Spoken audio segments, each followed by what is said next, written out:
Welcome back, everybody. Welcome back to the Canyon. Welcome back to another It Came From the Workbench installment. It has rained basically for 2 days. And if there was anything we needed more to prove that I couldn't live in another place, it's that I started to lose my mind. I can't move rocks. I can't dig holes. I can't drive outside because, well, I mean, it can. We're gonna. We're going out there. The sun has broken through. It's a soupy, sloppy mess, and I don't care. It rained and it rained and it rained, and it was wonderful. It was delightful not to turn on a camera during that because I made this. I made this right here. Well, I made two of them. This was the extent of rapid prototyping. A little bit of 060 ABS.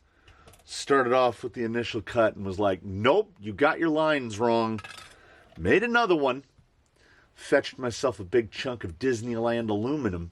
I said in the last installment of It Came From the Workbench, Vol.31, back in episode 2, I said that would be the last episode in which we dealt with stuff like the Firma 2-in-1, the Spectrum S614, the mushy slush box. And if we don't need the mushy slush box, we don't need the SX108. Someone, shout out, said that the horrific parts of the sliders are just held on by 3 screws. They indeed are. And you know what? It looks better without them. It really does. It truly, genuinely does. That's not just lazy me talking. And we didn't need this anymore because we did some parts. So, what it comes down to is that right there. You would also have to factor in a 540 motor. Throw that on the scale with it. What you have right there, minus the 540 motor, weighs 700 grams. This right here, this gentleman alone weighs 3/4 of a pound. Something close to 400 grams. And I mean, I knew it was heavy, but I did not anticipate. So we got rid of all this stuff. Oh, yeah, hidden in here. If you are a person that owns a JLU, the body that's on Crunk, 10.3 GLU, do you have a 10.3 JLU? If you have a 10.3 JLU, let me know, because we've got that. We have purchased from a clearance bin at one point. We have, I think it's all the internal gears, aside from the upfront gears. This is out of the CJ. I have another one, but this is out of the CJ, and ow! I just pulled about a 7-8 millimeter long metal shard out of my finger. This has 30 minutes of runtime on it. And to go with it, in my glee to order some, so what is it, scale laser, fine laser design, I bought the JLU one on accident. I can't use the JLU one on Kronk because Kronk's not a JLU. He has a JLU body, but he's not a JLU. If you are a JLU owner, let me know. We can pack all this up and send it out to you for a pittance. A pittance. I have no use for any. You know what? We'll throw the servo in as well. If I have any other servos or mechanisms, I will look and try to find those, and we'll throw those in there with it. Otherwise, it's just going to sit and languish in a box until the end of time. Box, bin, or drawer, until eventually I'll get to a point where I just throw it away. So, I've been calling this guy Chauncey because he looks like a seahorse, and I feel like all seahorses are named Chauncey. I don't know. It was raining. I spent a lot of time in here by myself.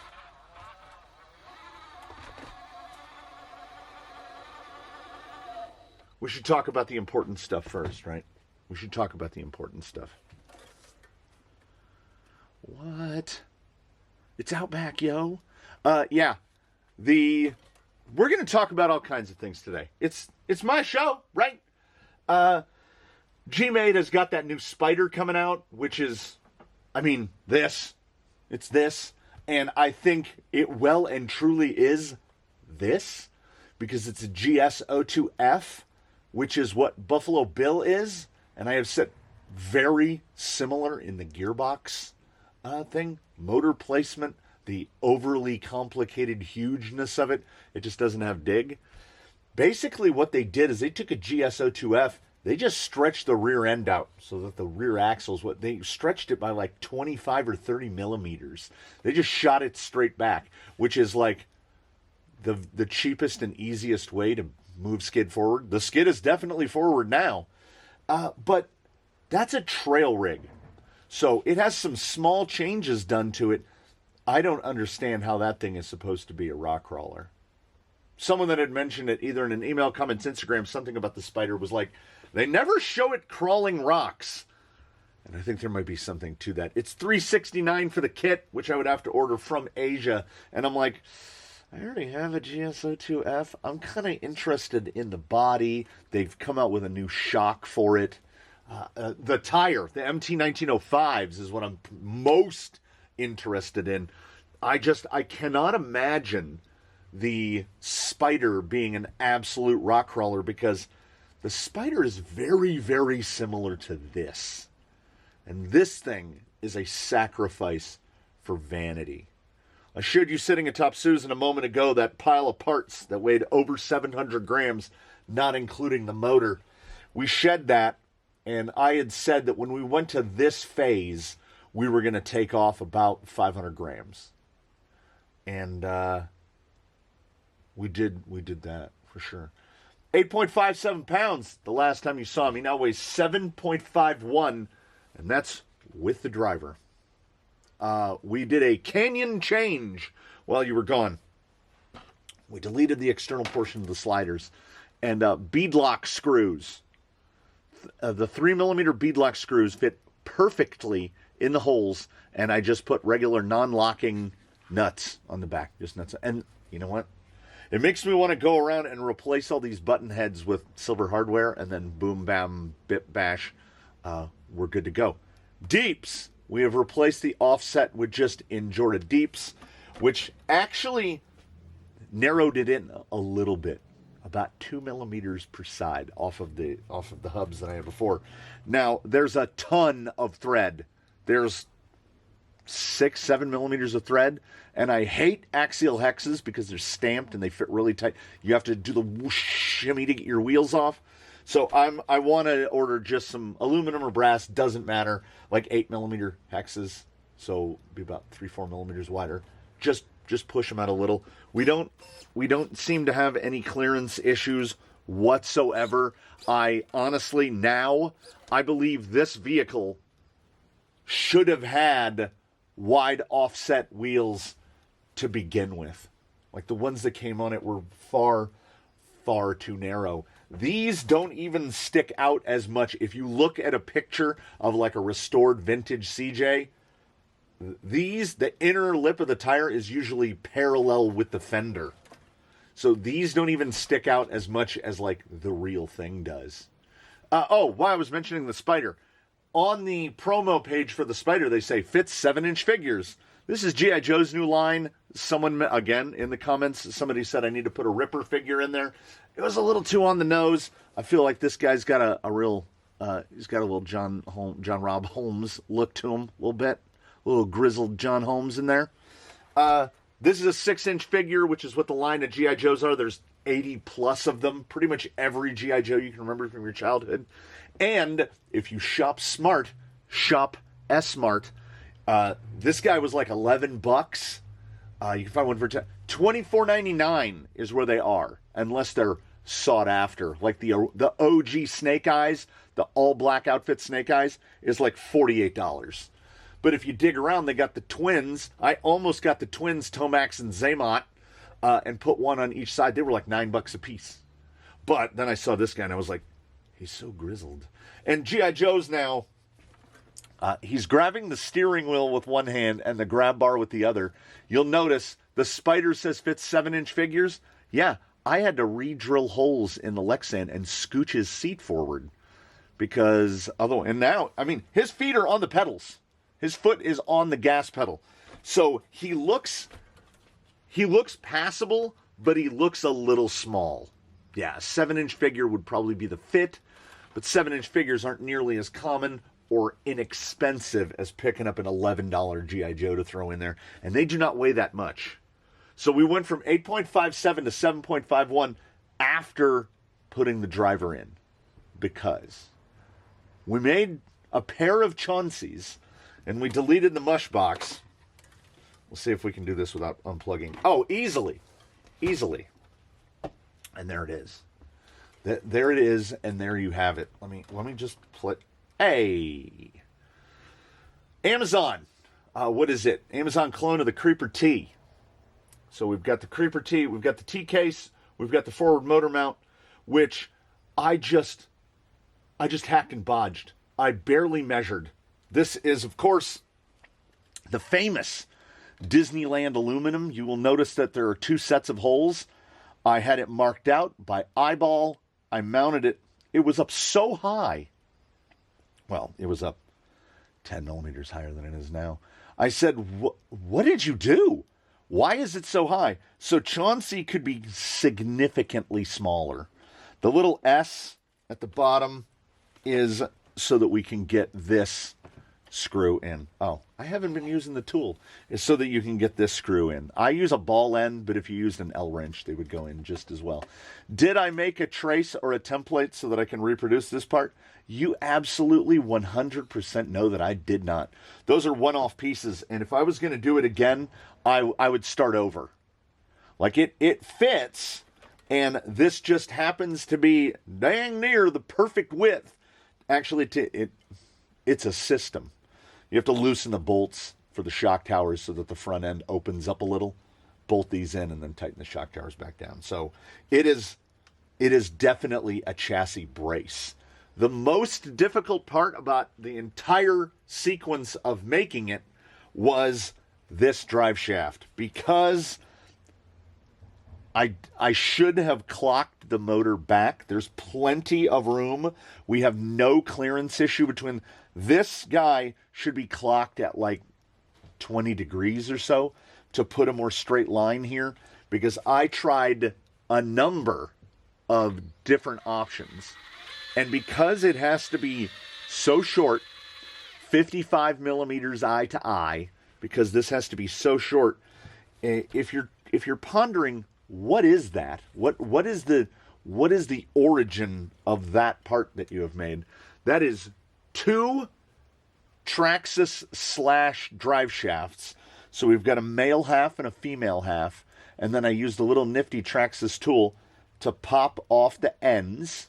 So we put the gearbox end on both ends, and they have a ledge in them, so you drill them out to 5 millimeters, and then you keep cutting it and cutting it and cutting it until you can get it short enough to actually fit on the transfer case.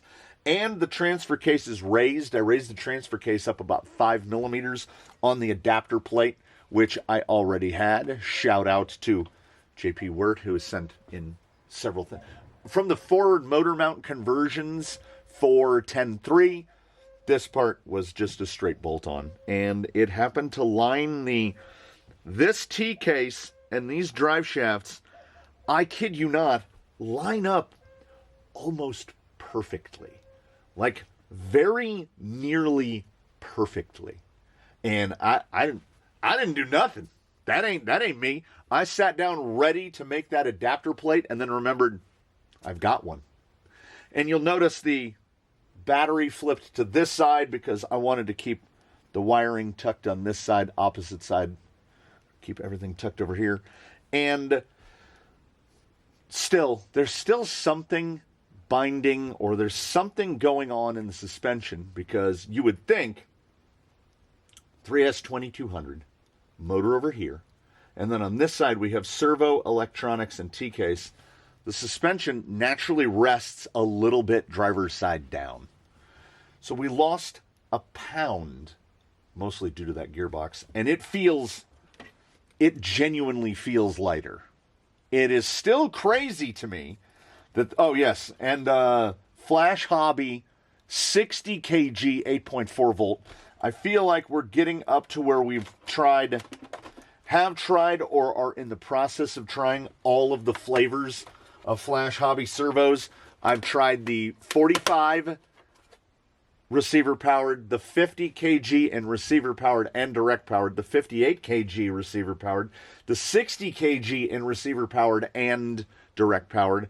When a Rhino 80 is going in, I lean towards the receiver powered servo because it's got a 10 amp BEC, and I feel like pairing it to direct power servos is just wasting that BEC. Now we're not using it because most places are giving us a 3 to 5 amp BEC. So if somebody's going to give us a 10, I would like to exploit that 10. So, 1.4 pound springs all the way around. So he sits a little booty high. Front is dipped a little. I might actually, we'll see. If we get the dig and rub on cornering, we will lift the front up a little bit. It's still quite nose heavy. Have I done any scaling? No, because I went through the entire scaling process on the other one only to find out that the setup was a catastrophe. I feel like this particular setup is going to be better. I think 7.5 pounds is a much better place to work from. The Injoras have been removed. We have a potential future flaw of these. They break in very much. These blues feel like greens when you take the greens out of the package. So I don't know how much breakdown we're going to get. I also noticed I ordered reds before I went into this whole thing and watched a pound come off. This feels slightly firmer than when these are brand new. And I also noticed, where is one? Okay, let me just go to the bottom of the stack. So here is untouched, unbothered. They've just been sitting here in a stack on the bench, and my intention was to test them on this gentleman in the rear. They would be far too firm now. But we have a firmness level here. Here's what we can do. We'll put a ring in the middle of it so that it'll kind of maintain its shape a little bit. So here is my worry. Also, people have said that they think that they're directional. They are not directional in my findings. What it is they collapse this way. That would be a left and a right. You wouldn't be taking the opposite swirls out. No, that's both one side. They are vanes leaning back when I pull them out of the tire. If you flip them around and put them in the other way and then run them, the vane will flip around the other way. The silicone, as I have pointed out, is very soft. And like this, feels almost incompressible. I think the problem is I was squeezing them like this, and then this part is giving. So when you put a ring in it, it is unbelievable. But, so these have already started to lay this way. If you literally just take the insert and just roll it back and forth, like, it is, I just softened this by like 50%. So, they say 8 kg on this. I don't know about that. This is almost soft enough to use now, and I just rolled it on the bench for 10 seconds. So the longevity of these silicone boys is definitely, I mean, it feels a little firmer now from the 5 seconds of rolling than a blue straight out of the package. And a blue, after it's been used, basically starts to feel like a green. So we are going to see what happens with the greens and the cut blues. It is definitely going to be interesting. So, I'm going to put some body clips in this guy. I think the front just might be, I think the rear spring, I think the spring rates are good. I might just go up a hole on the shock tower, or down a hole more accurately. But we're going to drive. We're going to wheel it. Hopefully, it's not too soupy. Oh, yeah. Injora's out. Canyon custom softs, the ones that I had originally cut to use in Clerms, to find out that Clerms were and unsurprisingly, the Injora inserts really sing in the Injora tires. But we've gone to the Canyon custom softs, front and rear, and well, they can't be worse than what we saw in episode 2. Here in episode 3, this is the rebirth. This is the guy. We took very nearly a pound of sprung weight off. What is it going to do? Some stuff that went unmentioned inside. A 14 is both the largest and smallest. Basically, this setup with the 56 tooth spur, you can run a 14 tooth pinion. The motor will clock over a little bit more. I might be able to get like a 13 or a 12 on there, which I think is probably a good idea, as I have not researched it, neither extensively nor at all. So I'm thinking that this FMM and T-case are pretty much made with portals in mind. I don't think there's enough gear reduction for straight axle, because this boy is a zippy. Like, he is a real zippy. It's like having a 2-speed on the 1800. And I think even a 1400 would still be too quick on 3S. So we're going to try to gear it down as much as we can. The spur is the spur. We obviously don't want to get smaller, and I don't think we have the opportunity or the capability to go any bigger, as it's just fitting in there. Okay, we're wet. We're proper wet. So, oh. How about this way? Come on.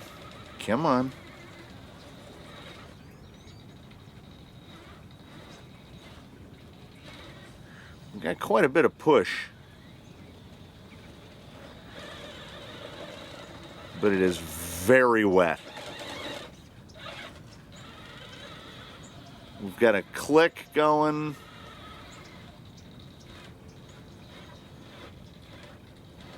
Oh, I can already tell you where the click's coming from.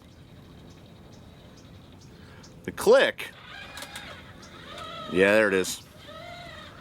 I put an overdrive gear, an 827 overdrive in the rear to take the 30% from the T-case down to 20%, as we do. And the mesh on the $13, $14 Injora gear, it could be better. So that's particularly like why in reverse. I might just be able to shim it from the outside, and we'll fix that. Now the slipperation here, yeah, it's just the wet. I'm so close, but I can't. We're just pushing.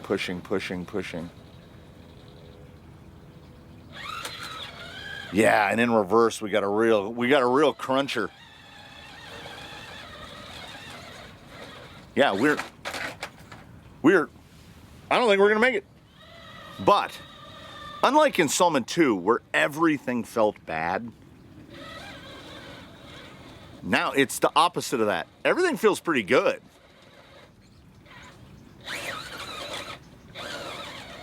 Yeah, that rear is not shimmed.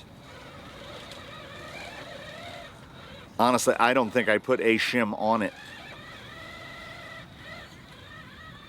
The springs feel good. The tires and inserts honestly feel good.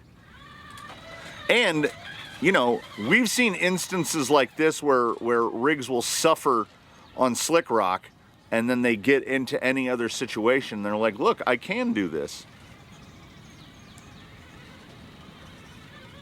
It was fine. Yeah, the springs feel great, and I think the nose droop we had going on was just some frosty cold big bores, because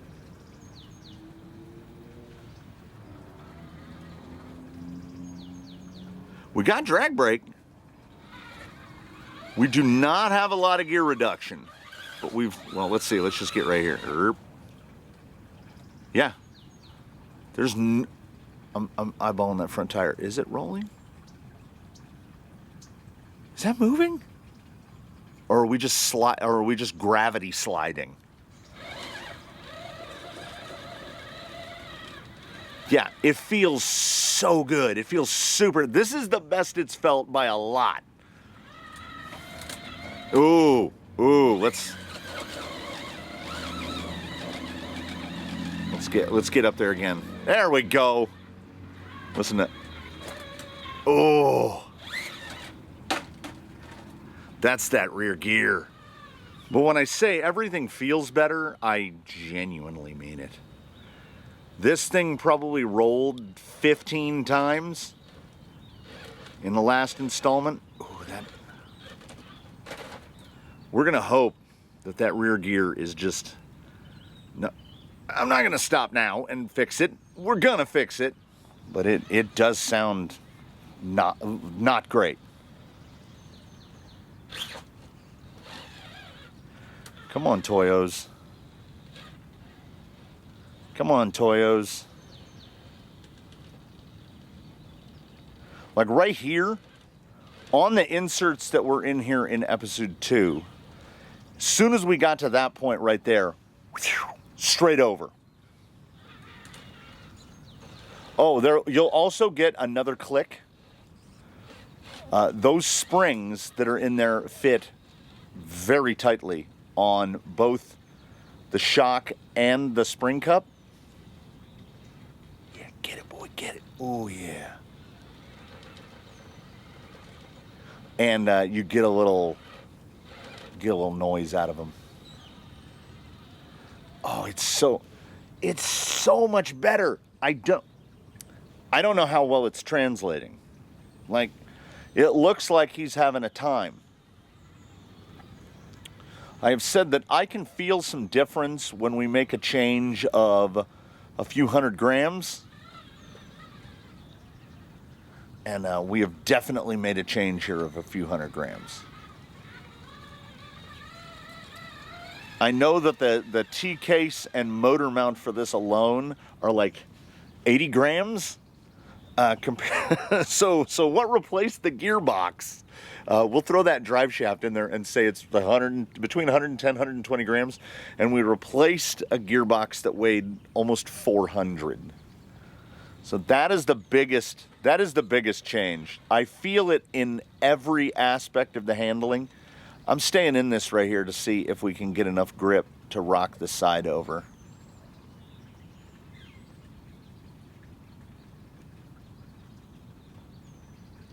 Ooh.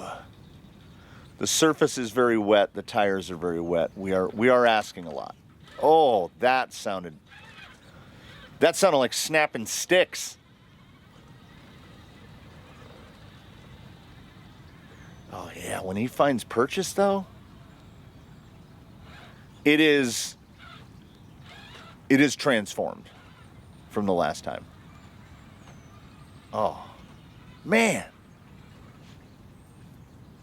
This is the categorical opposite of how I felt last time. And part of the beauty of it for me is that I can still say, in truth and confidence, this is a 10.3. This is the most 10.3 that I've enjoyed. We got rid of the gearbox. We got rid of the inexplicably 100mm shocks. Not a tremendous entry there. Ooh, that's nice. That's nice. Ooh, look at that back tire. Yeah, that's nice. Ooh, I didn't expect it to that surge caught me off guard. Ooh, listen to it. Ooh. That ring and pinion back there sound ugly. UGLY. I have a number of approaches to fix that with. I've got... Ooh, I had that. Oh, the sounds, though. I've got some 833s in the bin underdrive, so I can underdrive the front. And I think I might do that, because then that's going to take our overall speed down. As this guy's a little bit of a snappy, zippy boy. But, oh, he's so much better. I am factoring in conditions. We're doing amazingly well based on the conditions. And I'm doing stuff like this where I know that we're way too far into the tip, but I'm staying in anyway.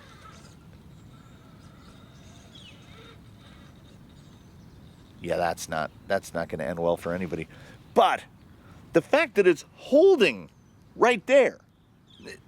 Last time, not a chance. Maybe this is Outback doing his magic in there. Oh, ooh, that reverse is sounding worse every time I engage it.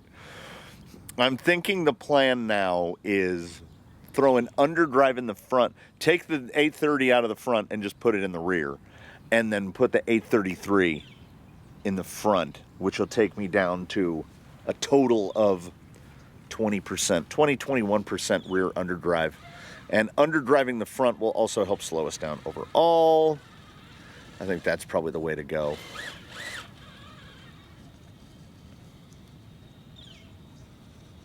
This is passing the test at 100%. This is fun to drive. It genuinely is, because maybe in part because of the conditions, maybe in part because I finally thought to myself, you know what? You should plug the lights in. I don't know. They make me happy. Let's put a driver figure in there. It's fun. There's not, who's not here for fun? And the handling characteristics, we haven't gone bananas. We didn't put flat rails in it. We didn't put a bunch of crazy stuff in it. We shed a bunch of weight. We took out a dig that is not useful, and a 2-speed, which was not useful, and all of the stuff that went along with that. This is just good. It is. Oh, if you were out on the trail with this, you would be ecstatic. Because, and we will exhibit here in a minute at setup change. Can I get out of that? There we go. He'll go to wheels. Okay, hold on. Before we go to the next one. So 1800 on the 3S. You can.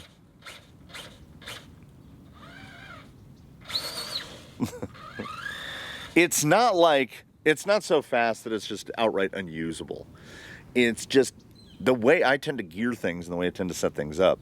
We're maxing out in that 4 to 5 mile an hour spot in order to get this. But it can do that. It's a 2-speed without shifting. Ooh, let's get those glazed donuts up there. You gotta drive him with throttle a little bit.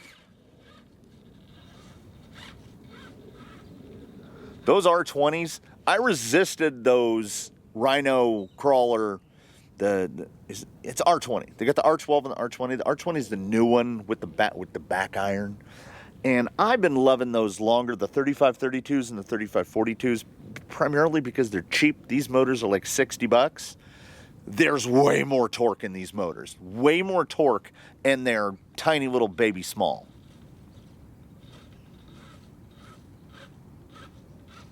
Even with those glazed donuts, that's holding. Yeah, what I'm doing is I'm mentally ignoring the sounds coming out of that rear differential, which I don't think are actually going to damage anything. I think it's just lash. I think the pinion is loading and unloading. And when we go in reverse, I think it's pulling away. So it's kind of skipping on the teeth a little. I think it needs a shim on the inside and a shim on the outside, but we're just going to put the 30 in the back. Yeah, it has sounded better. But the perfect counterpoint to that is it has not driven better.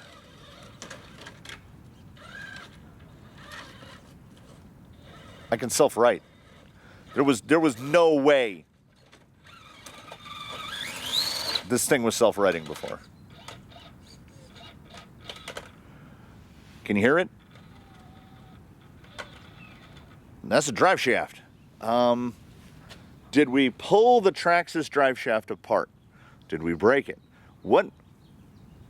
Put your bets in now, everybody. What did we break? Have you all locked in your what did we break guesses? The answer is nothing.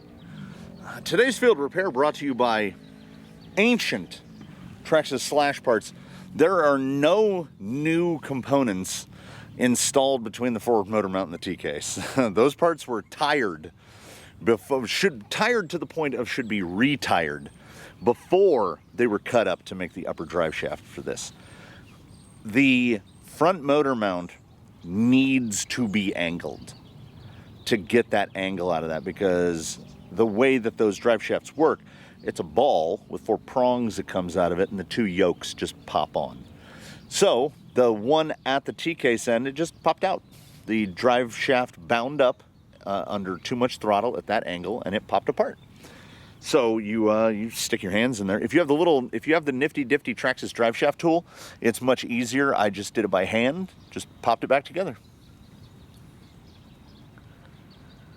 That is some flex in there. What are we gonna do here? Well, it's wet. So I say that this is a collaboration of grip and slip. Oh yeah, that felt great. We've got a little bit of shutter stutter in the power delivery, and I'm 99.5% sure what that is. It's that upper drive shaft. I think that there's a certain point that you get into the power that the yokes are egg beatering. Like, instead of just missing each other, right there, the 2 U-shaped yokes, the 2 U-joints, are binding against one another. And that's where we're getting the which doesn't help with a precision power delivery. That right there, that's all I need to say about the improvement to this gentleman right here. No chance he's holding that with the old setup. Now can I get out of it? Because that's real high up. Whee! I'm still alive. My tires are full loaded with dirt. It is fun though. It is fun. Is it the pinnacle of absolute capabilities? No. Does it look amazing? And now the performance is so much closer to what I wanted it to be, that it puts us in that position again of, I mean, I know some changes that need to be made functionally. I'm going to have to remake Chauncey, both sides, to put 15-20 degree angle on that thing, but I know how to make them, and I know where to put the holes now, and I have a template to work off of, which are the existing ones, so that's nice. And then we'll get that motor tilted so that we can get that drive shaft in there more nicely. We will put in a regular gear in the back, we'll put an underdrive gear in the front to try to tame him down a little.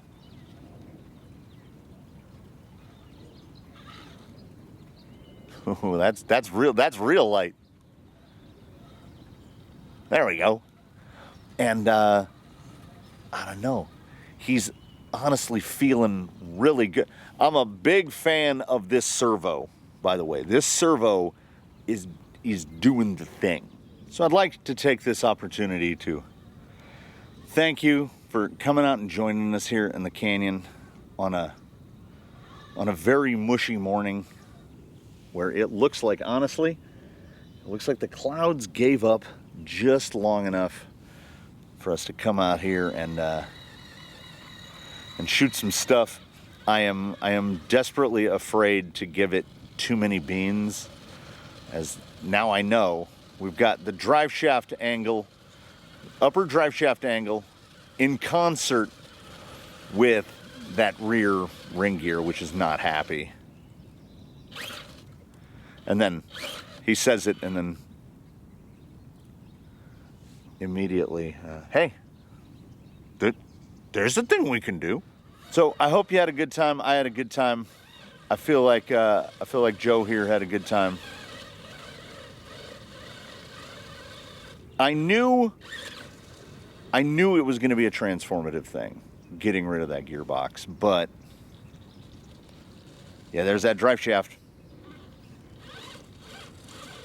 Well, now I know where I'm going. Oh, and that right there, we don't get through there if those tube sliders are on the side. Come at me.